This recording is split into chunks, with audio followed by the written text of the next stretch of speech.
पहुंच चुके हैं जनपद ललितपुर के ब्लॉक जखौरा अंतर्गत ग्राम पंचायत मिनोरा मीडिया बंधुओं के लिए बधाई देता है। बधाई के पात्र मीडिया बंधुओं से अनुरोध करते हैं मीडिया के मेरे गांव में अभी सीसी रोड 60 लाख 70-75 लाख का डलवाने के टेंडर लग चुके हैं। RES हो रहा है। मेरे गांव में विकास के लिए निधि मेरी कुल 6 लाख रुपए है, मात्र 6 लाख रुपए है। तो मैंने माननीय मंत्री जी से कहा, माननीय सदर विधायक जी से कहा, माननीय डिप्टी CM से अनुरोध किया, तो मेरे गांव के लिए विकास के लिए पैसा अच्छा मिला है। सबसे अच्छी मैं भाजपा सरकार को बधाई देता हूं, कोटि कोटि नमन करता हूं कि मेरे गांव के लिए आज तक किसी सरकार में इतना विकास नहीं आया, कोई पैसा नहीं आया। मेरी सरकार ने मेरे लिए बहुत अच्छा किया है और 10, 8, 9 कुआं हो चुके हैं। स्वागत है आपका। और आज हम इस समय पहुंच चुके हैं जनपद ललितपुर के ब्लॉक जखौरा अंतर्गत ग्राम पंचायत मिनोरा में हम पहुंच चुके हैं यहाँ पर। और यहाँ हमारे साथ ग्राम प्रधान वर्तमान मौजूद हैं और साथ ही हम यहाँ पर भी विकास की हकीकत जानेंगे, क्या कुछ यहाँ के वर्तमान हालात देखे जा रहे हैं, किस तरह यहाँ पे विकास पर जोर दिया जा रहा है, क्या कुछ अभी गांव में है जो विकास की गंगा वो बहा रहे हैं और किस तरह लोगों में आक्रोश भी यहाँ पर देखने को मिलता है, वो भी हम यहाँ पे लोगों की जुबानी भी हम जानेंगे। इस समय हम ग्राम प्रधान से पहले हम जानेंगे कि क्या कुछ उनका कहना है, किस तरह वो विकास पर जोर दे रहे हैं और किस तरह जो गांव की सूरत है वो बदलने का काम कर रहे हैं, क्या क्या समस्याएं गांव में ग्रामीणों को हो रही है और कौन कौन सी चुनौतियों का सामना लोगों को करते हुए यहाँ पे देखा जा रहा है और किन किन सुविधाओं का यहाँ पे अभाव भी यहाँ पर देखा जा रहा है। जी भाई साहब, स्वागत है आपका। आप थोड़ा अपना परिचय दें। ग्राम पंचायत मिनोरा मीडिया बंधुओं के लिए बधाई देता है।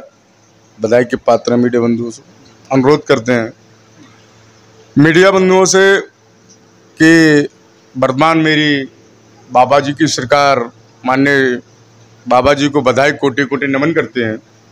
माननीय सदर विधायक जी को कोटि कोटि नमन।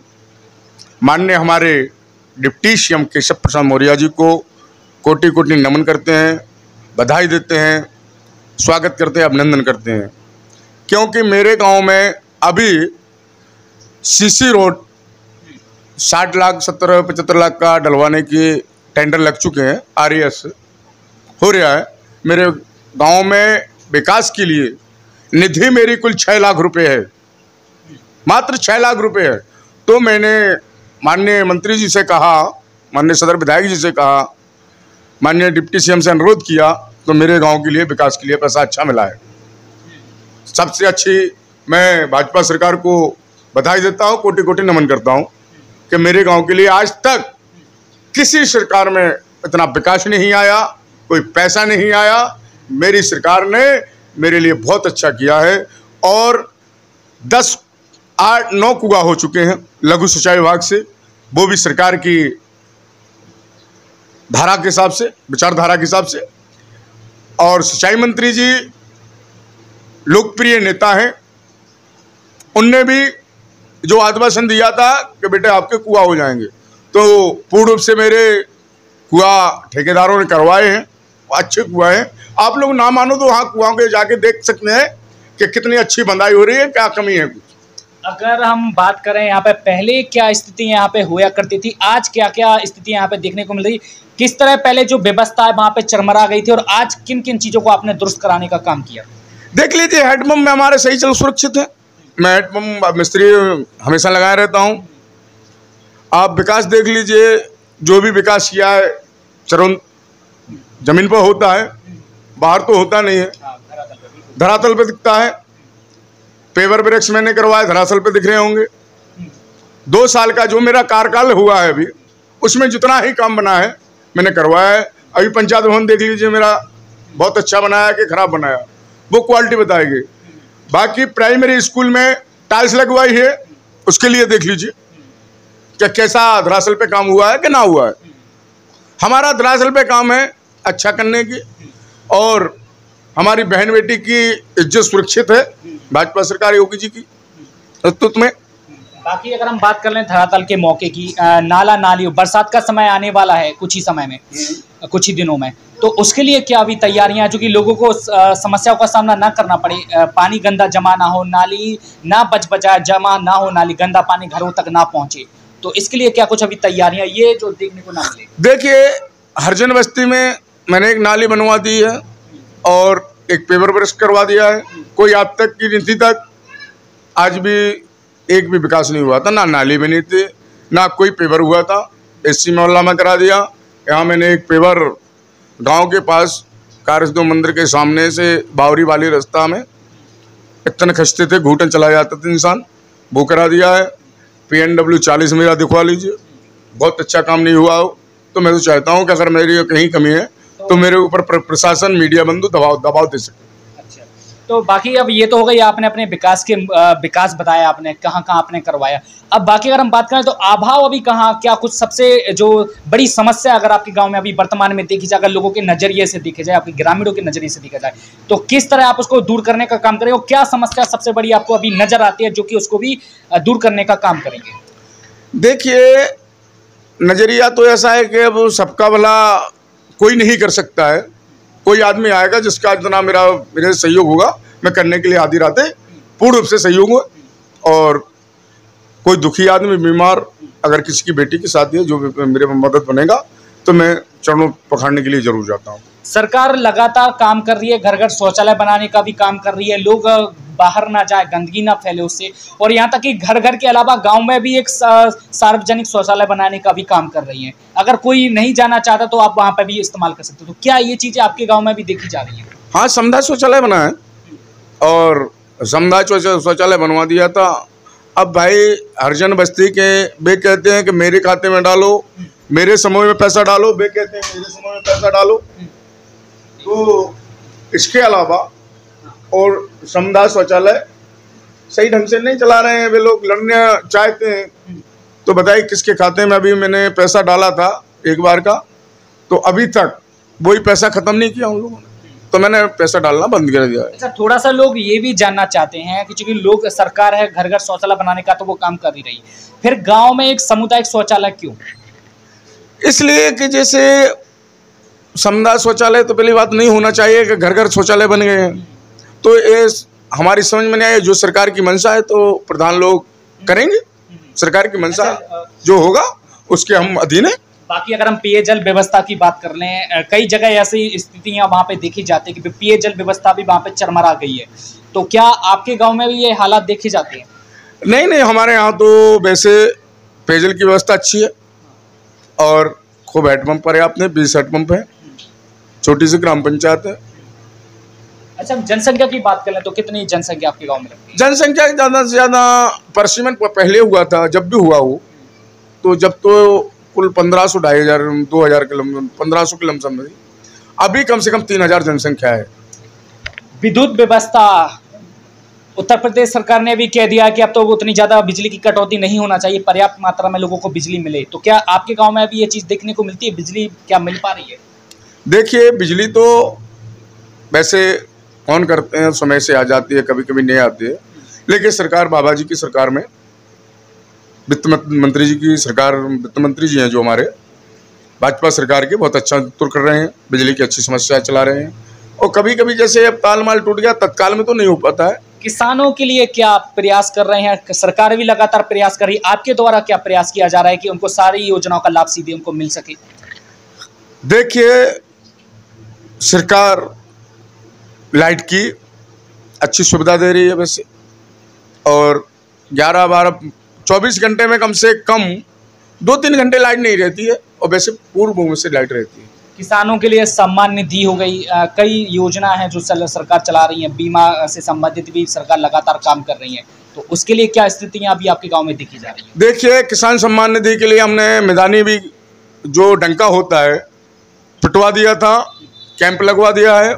जिसकी किसान सम्मान निधि नहीं आ रही है तो हमने कि भैया करवा लो। तो देखिए, कोई प्रधान हो, कोई सरकार का अधिकारी हो, तो डंका बजवा के मदानी करवाने पड़ती है, तो वो करवा दी है।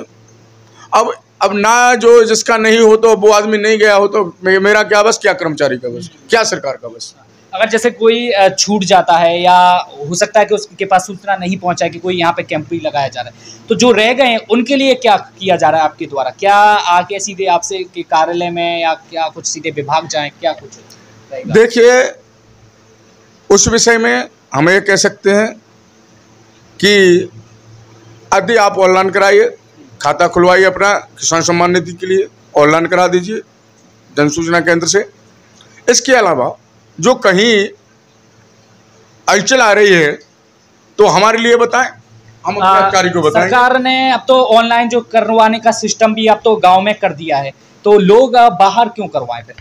नहीं, बाहर भी करवा सकते हैं, गांव में भी करवा सकते हैं। नहीं, आपके पास भी व्यवस्था है, वो सारी चीजें करवा दी गई हैं। हाँ, पंचायत में है, वो जाए ना। हाँ, मतलब वहां पे भी जाके कर सकते हैं। अच्छा। तो जैसे कि ये हमारे साथ प्रधान जी हैं और उन्होंने अपनी बात कही, कैमरा थोड़ा सा इस तरफ घुमा लो, तो उन्होंने अपनी बात कही और सारे प्रयास उन्होंने अपने बताए, किस तरह वो काम कर रहे हैं वो भी उन्होंने बताया।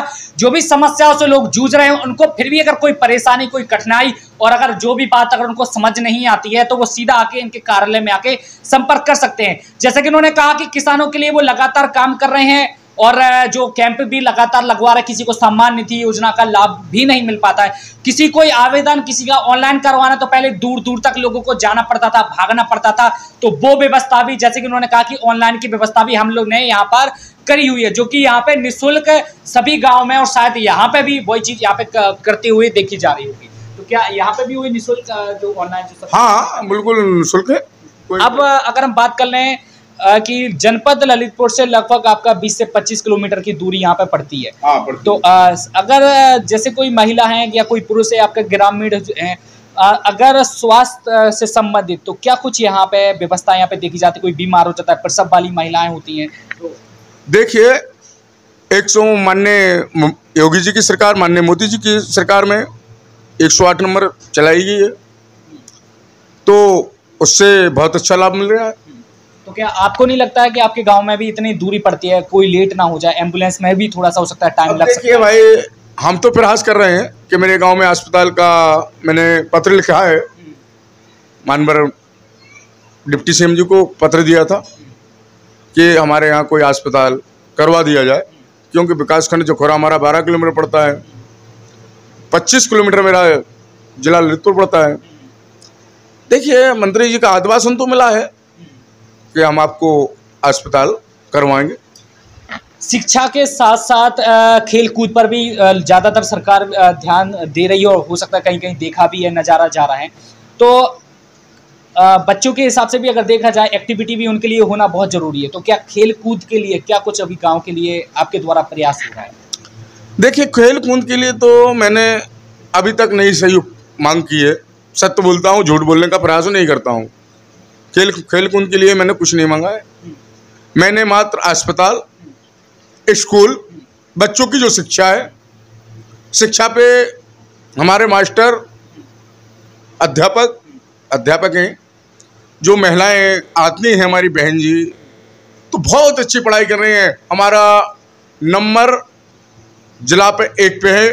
सरकार प्राइमरी स्कूल में सरकार कह रही है कि पढ़ेगा इंडिया तभी बढ़ेगा इंडिया। पहले जो विद्यालय हिंदी मीडियम होया करते थे, आज इंग्लिश मीडियम करवा दिए गए हैं। शिक्षा व्यवस्था को भी अच्छा दुरुस्त कराने का भी काम किया है। तो हो ना हो, कहीं ना कहीं टीचर की लापरवाही देखी जा रही, जैसे कि आपने बताया कि यहाँ पे कोई लापरवाहियाँ नहीं देखी जा रही, तो क्या बाकी में यहाँ पे लापरवाहियाँ नहीं देखी जा रही? देखिए, अगर हमारे यहाँ लापरवाही करेंगे तो तत्काल मैं पत्र लिखूंगा माननीय मंत्री जी को, माननीय सदर विधायक जी को लिखूंगा, माननीय जिलाधिकारी महोदय को लिखूंगा, उनके शिक्षा विभाग के अधिकारी, शिक्षा अधिकारी को लिखूंगा। अगर मेरी नहीं सुनवाई हुई तो मैं अधिकारी मेरे बहुत अच्छे काम कर रहे हैं।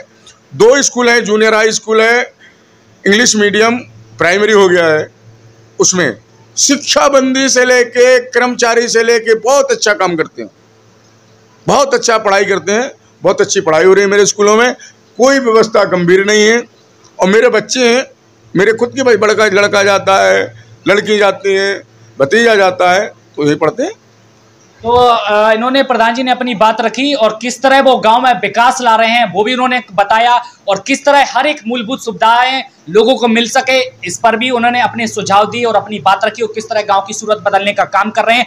पहले क्या हालात होया करते थे और आज क्या वर्तमान स्थिति है उन्होंने खुद अपनी जुबानी बताई। अब आपको मौके पर भी लेके चलेंगे, वहां पे धरातल पर जानने का भी प्रयास करेंगे, वहां पे क्या कुछ नजारा वहां पर देखा जाता है वो भी हम आपको जमीनी हकीकत दिखाएंगे। तब तक बने रहिए मेरे साथ। फिलहाल के लिए मुझे दीजिए इजाजत, नमस्कार।